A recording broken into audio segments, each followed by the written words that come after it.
Okay, I promised today that I would get these last 10 questions done. 31.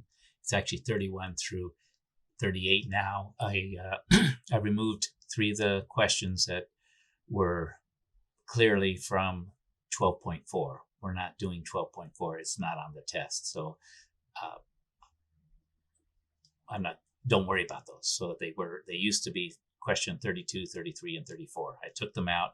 There's new, so every question moved down. So anyway, I promised I'd get them done. I almost went to sleep, but fortunately, one of your colleagues sent me an email asking where they were, and I said, "Oh yeah, I promised I'd have them done tonight, so I will."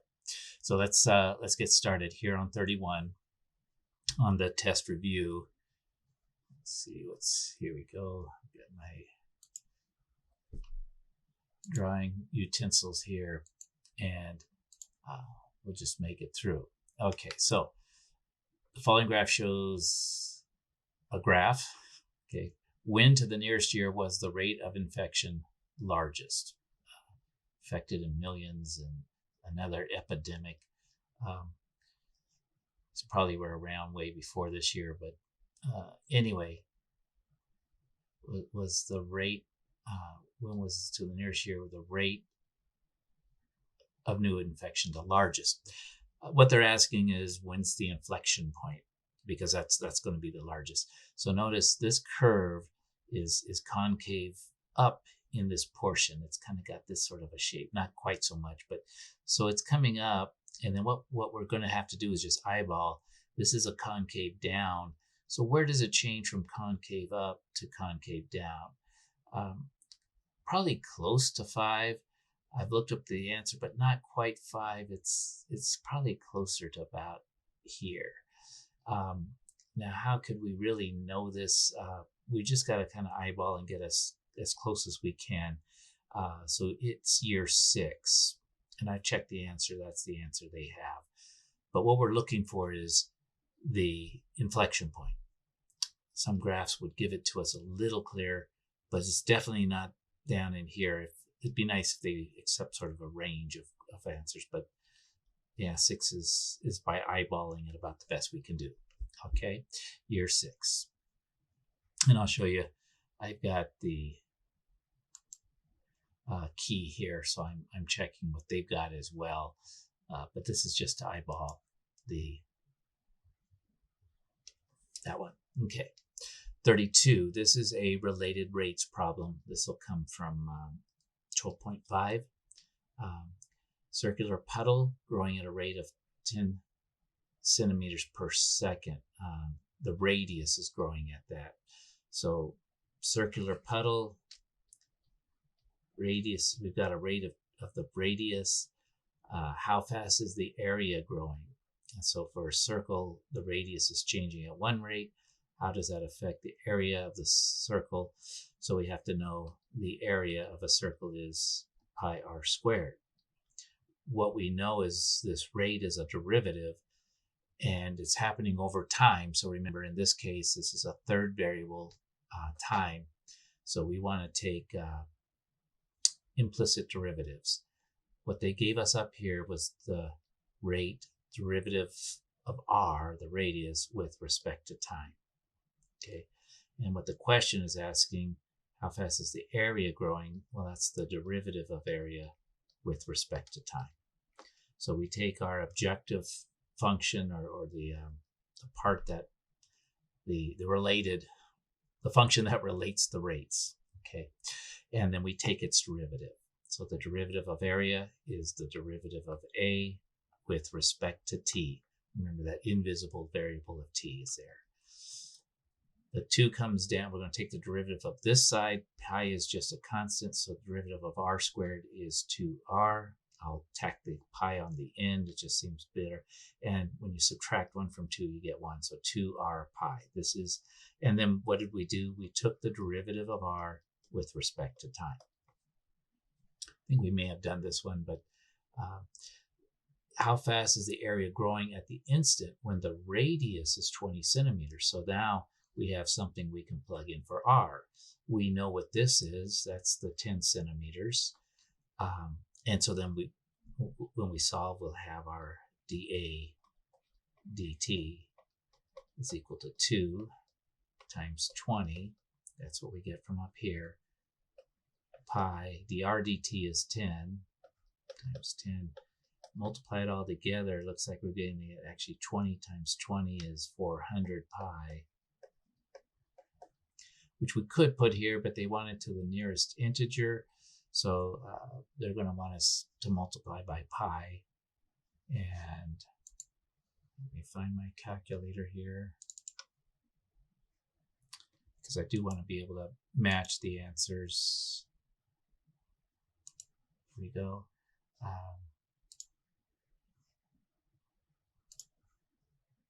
So that's 400.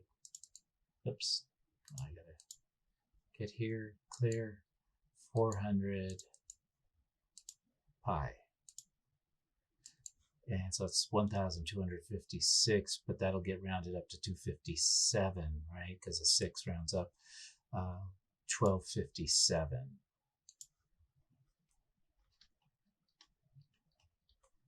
Okay.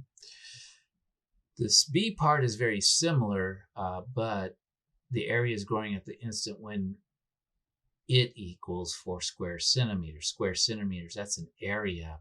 So what we have to do is, we'll do the same thing, but notice we need to know what the radius is. It doesn't tell us what the radius is. So we come back to the original area of a circle equation. We know the area is 4 square centimeters. That's what the area is. So then we can solve for what the radius is at this moment. Okay, 4 divided by pi is equal to r squared. Take the square root of both sides. We're going to get that r equals, now we get a plus or minus here. However, a negative radius doesn't make any sense. So square root of 4 is 2 over the square root of pi. And let's just plug that in here. And then again, they want the answer rounded to the nearest integer anyway. So again, so we go through all this same thing here. So it's going to be 2 times 2 over square root of pi times 10. So this is for the B part over here. So we get 2 times 2 over square root of pi times pi times 10. The 10 comes from the dr dt. So we get 4. Square root of pi cancels with pi, sort of. So think this is to the half power, this is to the 1 power. So what we're left with when those kind of cancel out, we got a square root of pi here times 10. 4 times 10 is 40. I'll go ahead and do that. Square root of pi. Plug this in to our calculator and round it to the nearest thing. Let's see. That's a technical word there, thing. Round it to the nearest thing. Pi, 40 square root of pi, 70.8, so it'll be 71 to the nearest integer, 71 centimeters square.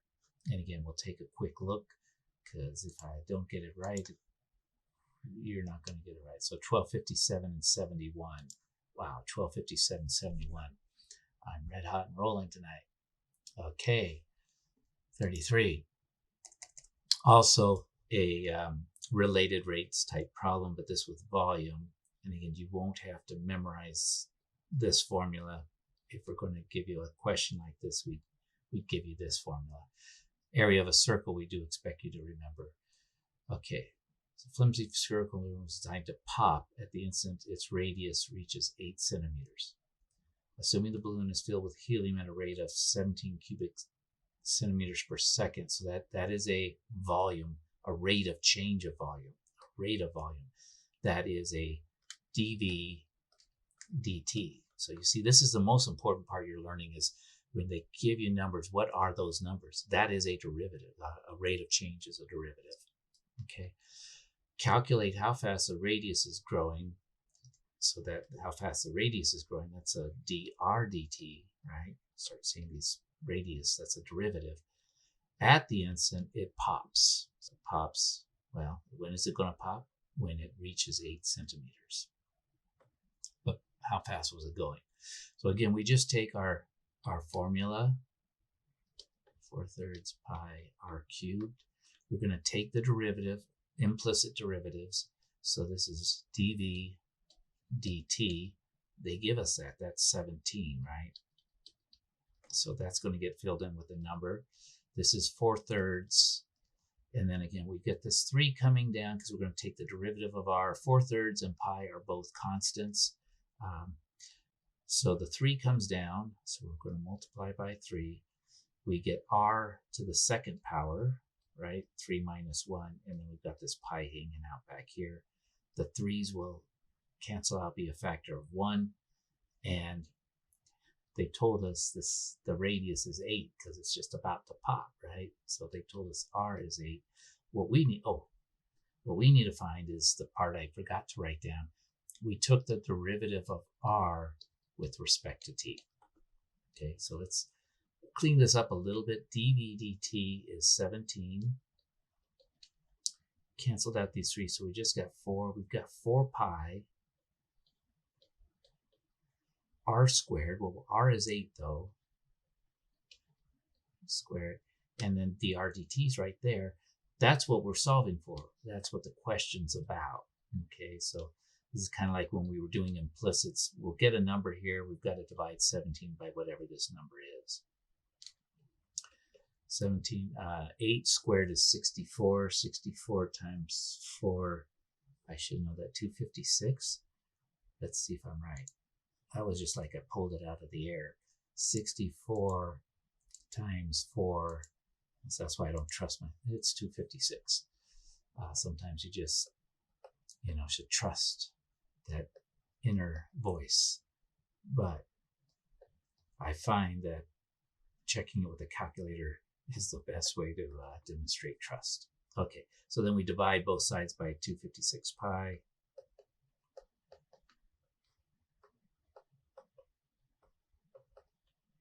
And so our dr dt is going to be whatever this number is. And they want it to 2 decimal places. So we just put in 17 divided by, I'm going to put a parentheses. I think it'll all do well, but I want to make sure it's actually dividing by 256 pi, not taking 17 divided by 256 and then multiplying by pi. And I'm not, again, I don't have 100% feeling on it. I think it might be okay, but, might be doesn't get me the test score I want to get. So 17 divided by 256 with this parentheses around it gets us 0.02. They want 2 decimal places, so we round it. It's 0.02. 0.02 centimeters per second. That's how fast it was growing at the instant that it popped. Let's check it. It's good. Yeah, 0.02. Okay, so that's good. All right, we're doing okay. Okay, 34 here. We've got, I'll get over here. Yeah, pin. Got a 35-foot ladder being pulled away from the wall at 15 feet per second. That doesn't sound like something nice, but what we want to find is how fast is the top of the ladder sliding down the wall at the instant when the base of the ladder is 21 feet from the wall. Okay, so we've got some building here and put a little window here or something. And we've got a ladder, 35-foot ladder. So we know that that ladder is not going to change its size. It's unless it breaks, right? So this is 35 feet. Now, the thing is we've got, so we can see this triangle we have, and what's happening, it's a ladder in motion over time. So somebody is pulling it out this way at 15 feet per second. And remember, that's a rate, that's a derivative. And that will cause the top to slide down as we pull out this way. That's the only thing that can happen. And so what we need is we need these 2 sides, and So we'll just call one x and the other y. So these are variables that are changing over time. And there's this relationship because of the Pythagorean theorem, a squared plus b squared equals c squared, right? Well, c squared, that's the hypotenuse. That's this 35 thing. 35 squared. And as y gets larger, x has to get smaller. That's how it's going to change. So it gives us x squared plus y squared. Let's go ahead and figure out what 35 squared is. And we bring that down. 35 squared, because we're going to be going through 35 squared is 1225.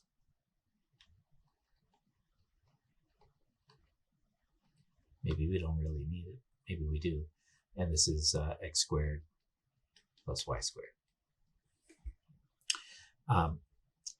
This is changing over time. And so related rates, one rate may be different than the other, but they're related to each other. Just because this is changing at 15 doesn't mean that that is 15, but it might be. So we take a derivative. We want, because we need to get this, this is going to be dx dt, right, in respect to time. What we've got here in these 15 feet per second, we've got dy dt. Okay, so remember that third invisible variable that's happening here. We're going to take the derivative of this equation. So we get 2x. We took the derivative of x with respect to time. We're going to take the derivative of y. We get 2y times the derivative of y with respect to time. And here's the cool part. 225, its derivative, it's a constant, so it's 0. That's why it's going, maybe we didn't need to know that. But you see, we've got, so we know dy dt, that's going to be 15. So when we go down here, we're going to have 15 we can put there. They told us that the ladder, the base of the ladder is 25 or 21 feet from the wall. So we know that at this instant, y is equal to 21. So that's cool. We got that. We got a number there. So there's all numbers. We can calculate that. The problem is we've got two unknowns here. We've got an x and a dx dt. What do? Well, we come back up here. We're going to have to put the 21 up into here. We can solve for x. So we want to see is at this instant, when we're 21 feet from the wall, we can calculate where x is, and we do that.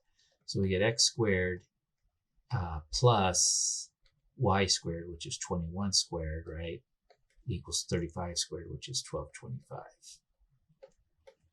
Now, 21 squared, I just don't have that memorized. And I wouldn't trust it if I did anyway. 441.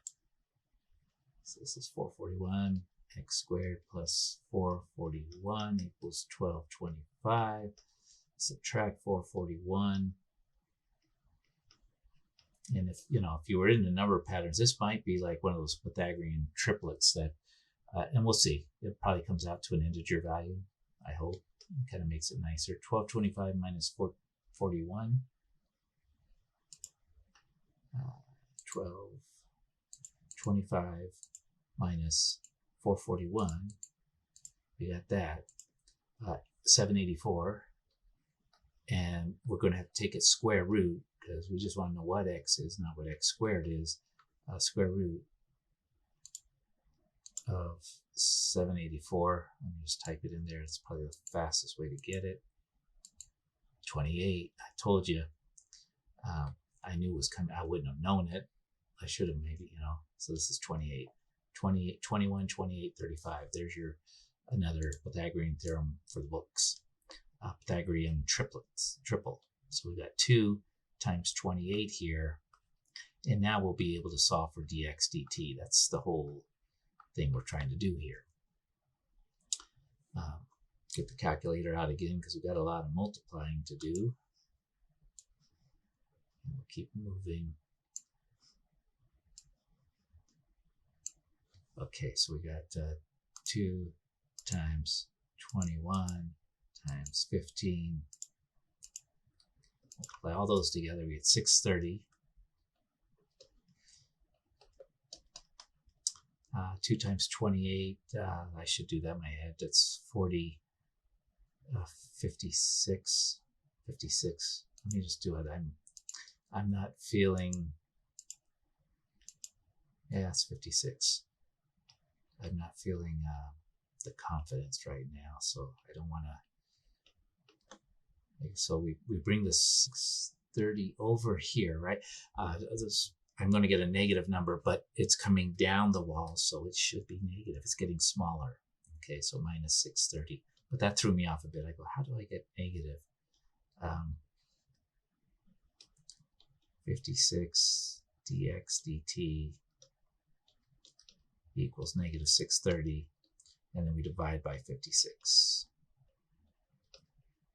So our rate of change of x going down the wall with respect to time is 630, negative 630, but I'll just put 630 and I'll know it's negative, divided by 56.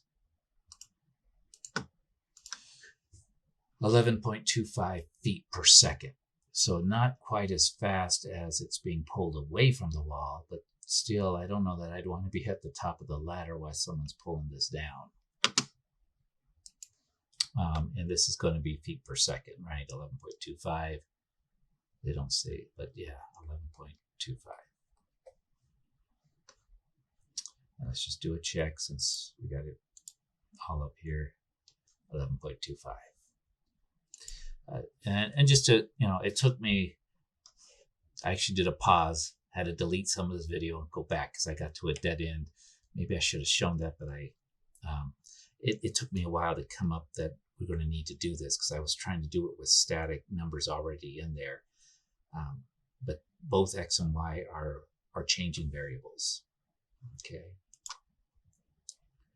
And now that you've seen it, remember it. That's a lot of these math problems. That's how you do it. Is how do you know this stuff? Well, because I've done them before a lot of times, both as a student and as a teacher. We forget them, but then we come back and we remember there's something to it. Think about it for a while and it comes out. So that's why I suggest watch all these videos, even if you can't get them all done without, at least watch the videos. You'll see some things, and then as much as you can practice. Average cost function. So that's going to be, the average cost function. So average cost function, that's like, so that, remember, that's the cost. I was almost going to divide by x, but it's actually already been divided by x. That's what makes it the average cost function. So that's the key part, is something, okay, they already did part of the steps for us. Sometimes they gave us a cost and we have to divide it by x, but it's already been done for us. Okay. Where x is the number of CD players manufactured that week, weekly production is currently 5,000 players. We're increasing at a rate of 4,000 players per week. What is happening to the average cost? So how's the average cost changing? Is it going up or is it going down? So that's a derivative. We're really at this point just going to take the derivative of both sides. What we get on this side of C, that's going to be the average cost of C dt, how it's changing in respect to time, is equal to, we take this derivative as so the negative 1 comes out, that's negative 120,000, x to the minus 2. Remember, we're going to subtract 1 from the exponent. Derivative of 20 is, we took the derivative of x with respect to time. Okay. 400. So that's what this is. How is x changing? This is dx dt. So when we take the derivative of x, we have to take it with respect to time.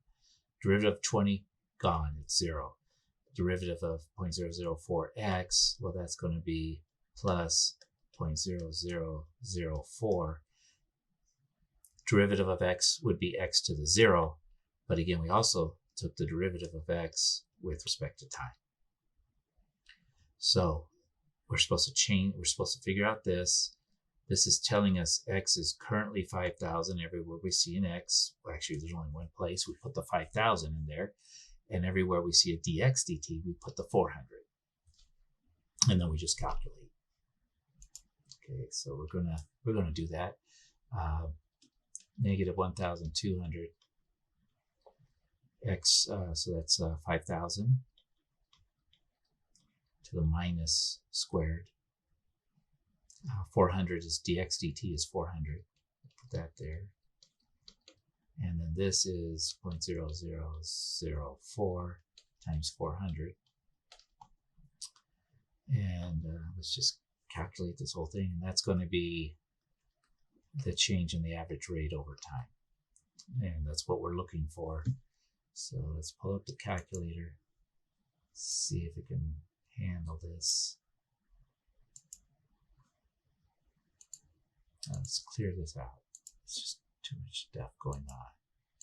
1, 2, 0, 1, 2, 3 times 5,000, 1, 2, 3, raised to the negative 2 power, times 400. And just do it all at the same time, plus 0.0004. Did we get that part right? 1, 2, 3, yeah, 3 zeros. And that's going to be multiplied times 400. You could also use a multiply sign there, whatever works. Okay, negative $1.76. So it's going $1.76. So that's what's happening to the average cost. Now we don't notice I didn't put the negative, and that's because here we're going to select is decreasing. We'll check it, but this will give us drop down of either decreasing, increasing, or staying the same probably. But the negative goes here. Since we say it's decreasing, that's a word that means negative. We don't put the negative here. 176 dollars per player per week. Average cost is going down at that rate. Let's see if we're right. Yeah, it is decreasing. 176. It's good. Okay, and I didn't check these in advance. If I did, I'd probably forget them anyway. So I hope it give you some confidence that you got a professor who feels confident about what he's doing. But I also want to kind of give you this view of how do you think through these things. So weekly sales of Honolulu oranges given. So this is like, remember, this is a demand function. This is how much is getting sold. Calculate the price elasticity of demand when the price is $32 per orange. Wow, that's expensive oranges. Now, in the test, again, I'll let you know that will give you this formula. The elasticity is minus dq dp. That's a times P over Q. Q is this demand function. So we're going to need the derivative, and then we're going to need the minus derivative, right? So let's go ahead and get this derivative of Q. Derivative of Q, 840, the derivative of 840 is 0. Derivative minus 20p, that's cool. It's just going to be minus 20. So that's the derivative of Q. There's Q. So what we can come up with is that our elasticity function is going to be minus, remember that comes from the formula, and then Q, the derivative of Q is negative 20. So that often happens. You get a minus and minus times P over 840 minus 20P. So I've got the full formula. I guess we could just say that that's going to be positive, right? E positive 20p, we'll put that in the numerator. 840 minus 20p. And then the first question is, okay, $32, so we put in $32 for P. So E is 20, 32, 840 minus 20 You must really love oranges to be able to pay $32 for an orange. Honolulu red oranges, though, they must be something special.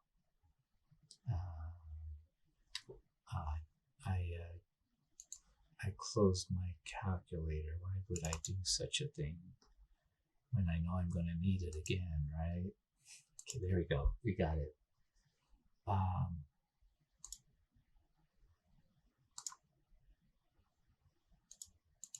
Get to the main. There we are. Let's clear this.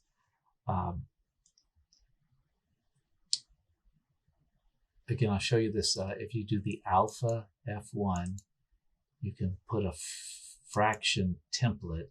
So this is sometimes when you have them 20 times 32, just a little easier. Sometimes it gives you your answer as a fraction too, which I don't always like, but then we could fix that later. Minus 20 times 32. So just put it all in there. Yeah, it's all the same. Go like that. It's 16 over 5. They probably want it, what do they say? Well, what we need to know is that greater than 1 or less than 1? So I'll just do it again. 16 divided by 5, so I can get it as a decimal, 3.2.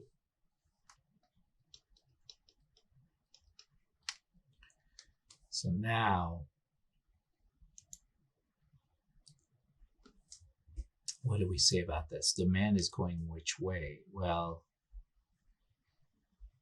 we look at this derivative. The derivative's negative. Demand is going down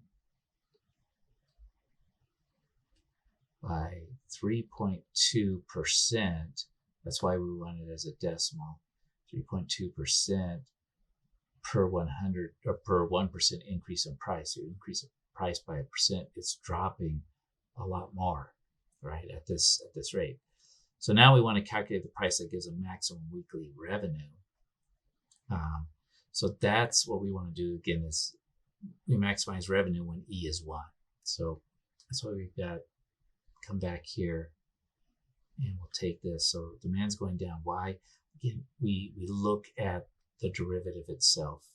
The demand derivative, actually demand looks like it's always going to be going down, right? It's, unless you made the price negative, it might go back up. You start giving them away and paying people to take your oranges, then you could get the demand to go up. Calculate the price against max. Okay, so we're going to set this equal to 1. 1 equals 20p. 840 minus 20p. Again, remember this 1 is like 1 over 1, cross multiply. So you get 20p equals 840 minus 20p. Add 20p to both sides.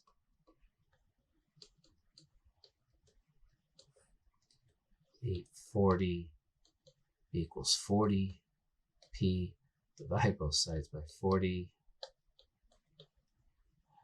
P equals, so I like this, you kind of cancel out zeros. So 84 divided by 4. 4 goes into 8 twice. 4 goes into 4 once. 21. So a price of $21 per orange is going to maximize our revenue. 21. And what is that maximum revenue? Now we've got it's kind of like, this is something different. It's nothing what we have up here really, except we've got to restart over that. Our revenue is going to be the demand times the price. So it's not this E. And what we have is at the price of $21, we plug that, and then we've got Q, which is actually this formula here. So, right, so we'll rewrite that as 840 minus 20p times P. And we just put 21 in for P. So you get R equals 840 minus 20 times 21, all times 21. And let's see what we get there. This over. 840. Actually, I should put a parentheses, right? 840 minus 20 times 21. I don't need to do double parentheses there, parentheses around that, and then times this whole thing times 21. That's going to be our revenue. Oh, not bad. $21 oranges, we're going to make $8,820. We just got to find people willing to pay $21 per orange.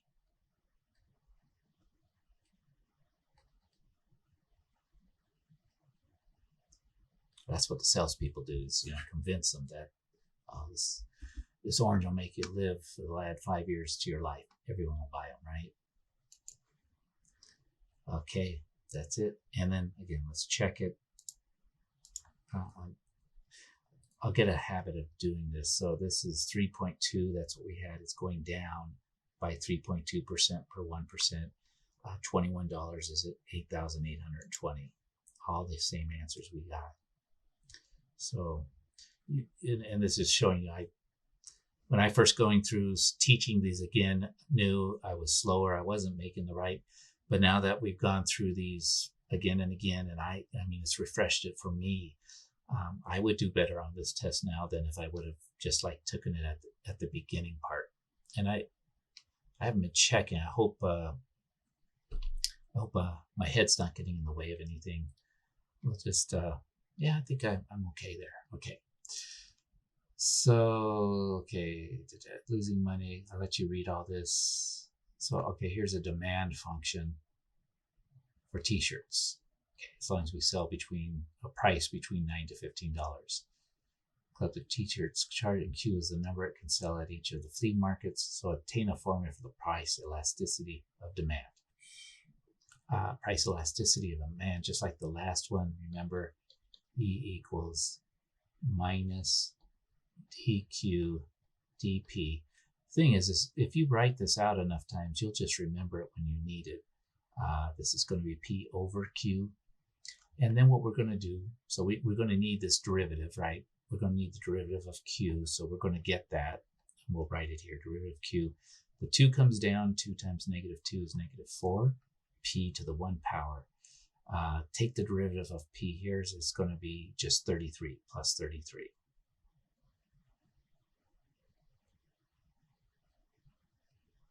Okay, and now 33p, just 33. Okay, so that's our derivative. And so what do we do here? We want just the general formula. So we put, so E is going to be minus negative 4p plus 33 times P over negative 2p squared plus 33p. Now, we can factor p out of this, and then we could cancel it with the top. So I'm going to rewrite this so that I'm going to distribute this negative through. I think that's okay to do. So this is positive 4p minus 33. I'm going to put it back in a parentheses because I got to times this.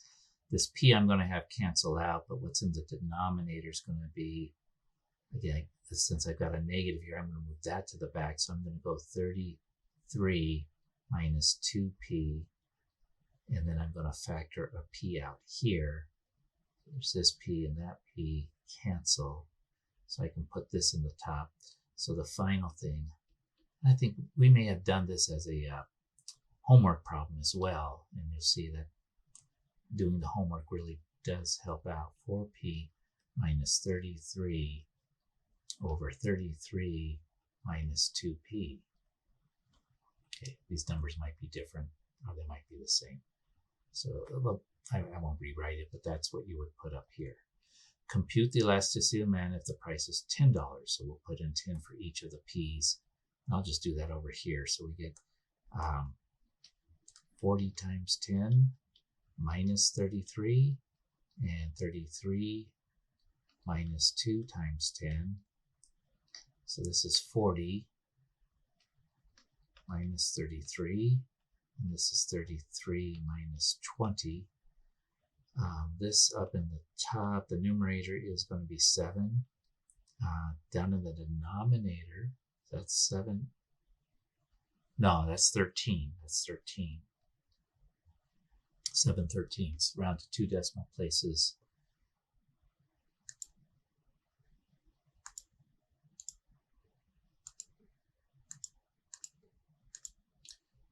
Two decimal places, so 0.54, because the 3 gets rounded up.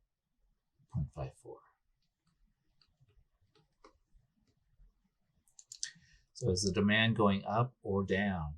Well, we come back to our Q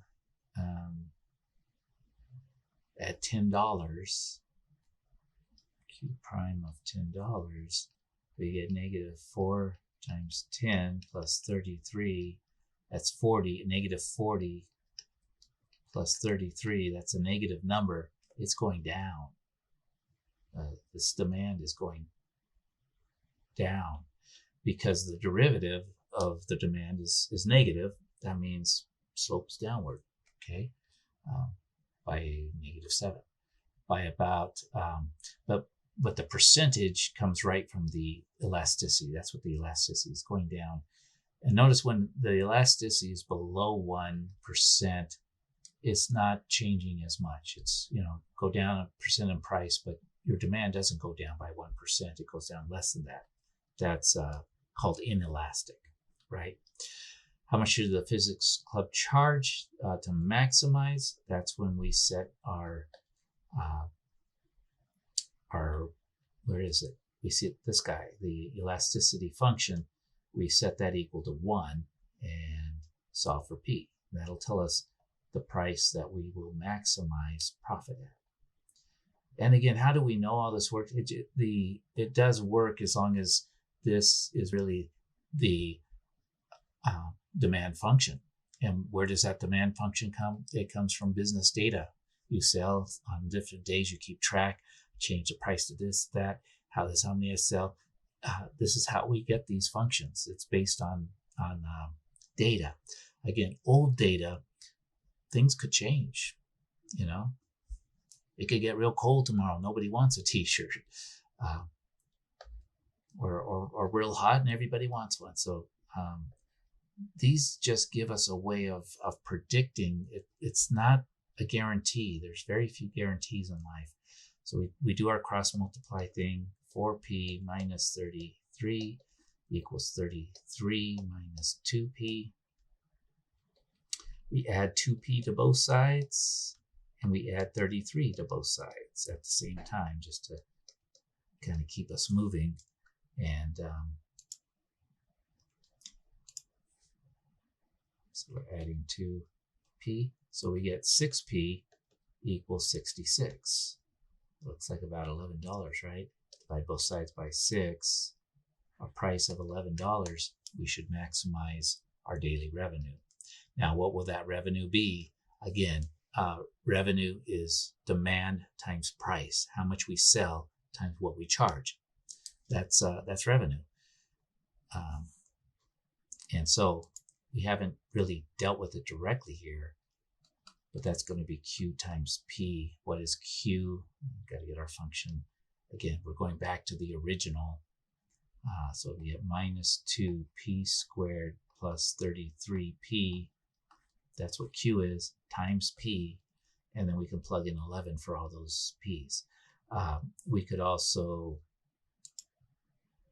you can try to do it in any way you want, but we could factor out a P. We could multiply through by P.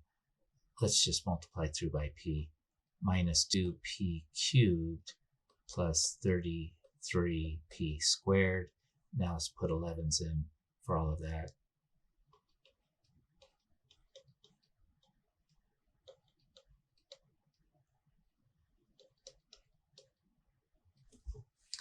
And let's see what we get.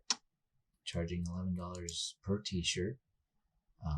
Now again, this is not profit because we don't know anything about the cost. We would have to know that to be able to talk about profit. But this is revenue. Revenue is the money that comes into our cash box. And to the third power plus 33 times 11. And we're going to square that. Let's do this square. 1,331. So pretty good income for a weekly income for the physics club. Do it a few weeks, they'll have enough money to go to the national conference or wherever they want to go. Okay, let's make sure. So 0.54, good, and it's going down. 4p minus 33, 33 minus, so that was the right answer. $11, $13.31. We're really on a roll right now. And we're almost done. Hey, one more question, then we'll be done. Was that 37? I thought that was 36. Okay, we did 37. So as I promised you, we did them all. I did remove 3 of them. If you've worked on them, it doesn't hurt you. Those concepts are sort of in there as far as looking at graphs. We didn't talk so much about what long-term behavior, but finding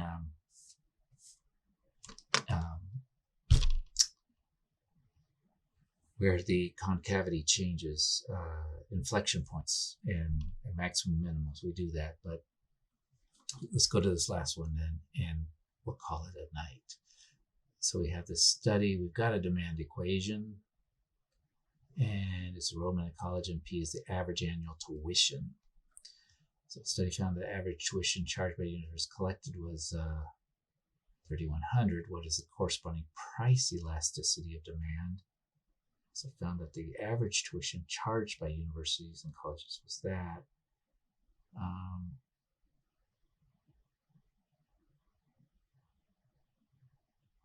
Okay, so yeah, we could.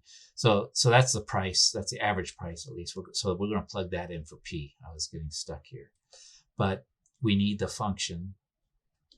E is equal to the derivative dq dp times P over Q. And again, here's our Q function. There's our P. P goes here.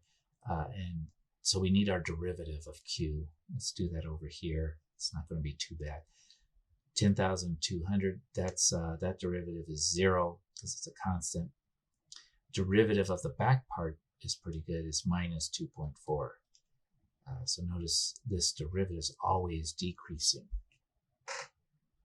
which means the band's kind of always going down. Always going down. Yeah.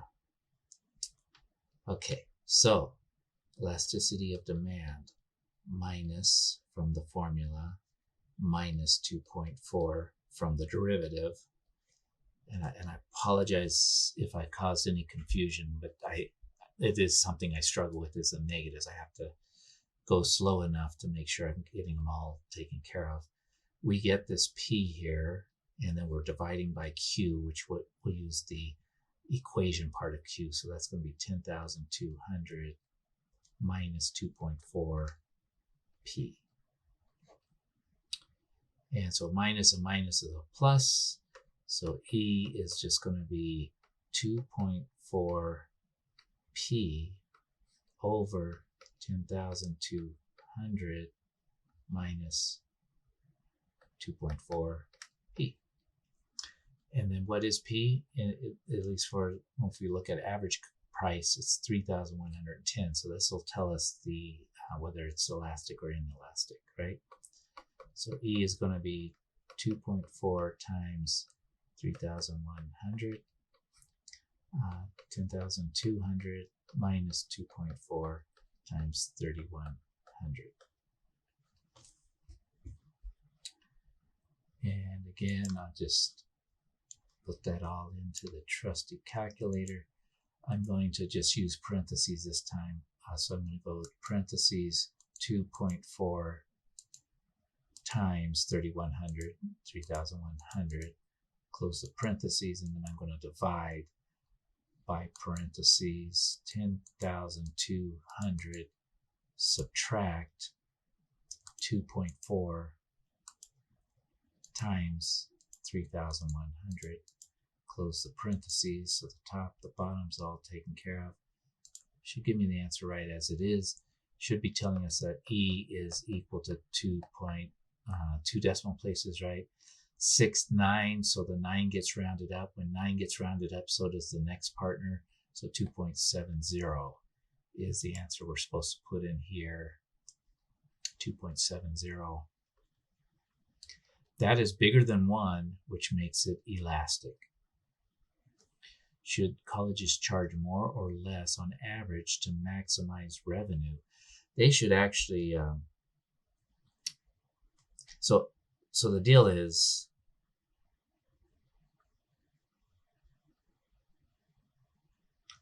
we want to get E closer to 1, right? Because that's what's going to maximize revenue. Now, my guess here is they should charge less, but I'm just not going to answer that question until I get this question. What would move me closer to 1? I think going with a lower price will actually get me closer to 1. And yeah. So what I want to do is I want to solve for when is E equal to 1. So I come back up to this part here where I have sort of the full equation. I'm going to set E equal to 1. 2.4p over 10 200 minus 2.4. If you want to do a shortcut, what you could just say is basically, when's this going to be equal 1? When the top equals the bottom. So if you just want to say, okay, or you could use the cross multiply thing we've been doing. But whenever the numerator equals the denominator, that's when we're going to have 1. Maybe that's a quicker way. So we add 2.4 to both sides. 2.4p. So you see these ones, you usually end up doubling this. It's at least all these ones I've worked. So that's 4.8 p, and there's 10,200. Let's divide everything or both sides. There's not that much to do, but by 4.8. So our price here should be whatever 10,000 is divided by 4.8, and it's less than 3,000. It's like 2,000 something, maybe 5. Maybe it's higher. It's on 4.8. It's almost 5. You see, that's why I wasn't 100% sure on that. Divided by 4.8. Sometimes you need to, well, it is. Oh, I was thinking 10,000 divided by 5 would be, yeah. See, I was dyslexic. I was thinking 10,000 divided by 2 is 5,000. I was thinking it's going to be close to 5,000, but 10,000 divided by 5 should get us close to 2,000. So see, it's all working, but when we follow the formulas, we go through, sometimes we 21,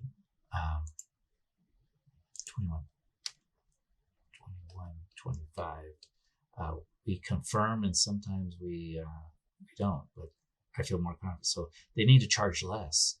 Then I guess they'll have more people coming, and even though they charge less, they'll actually make more. So what would be the revenue? Again, remember, this is just the story we've been telling. Revenue is equal to Q times P. And so we pull this function for P and multiply by, for Q, multiply by P. So we got 10,200 minus 2.4P times P. And we're going to plug in the price, 2,125. We can do it just like this. And I'll just do it into the calculator, because we're kind of running out of room anyway.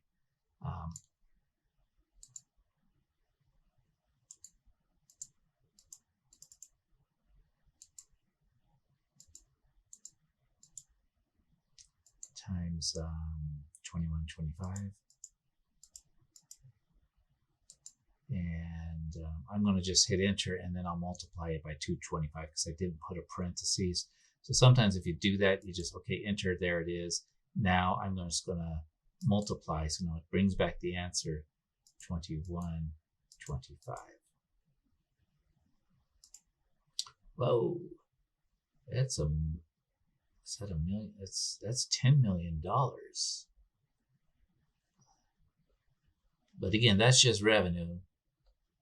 It's not telling you what the cost of doing all of this is. You know, you got to pay us, us teachers. We make a lot of money. Not really. I'm happy with what I make for what I do. I mean, I get a job that I can enjoy. I can be doing something good. Hopefully I'm teaching you. Because again, let's check on these answers. But I hope you're enjoying this class. I hope you're finding out how you learn, and because that's the most important thing. Once you understand how you learn, let's see, 2.7 elastic. Did we have 2.7? Oh, we did. See, it was so long ago. I'm surprised. And 2125, and we got all the answers right this time.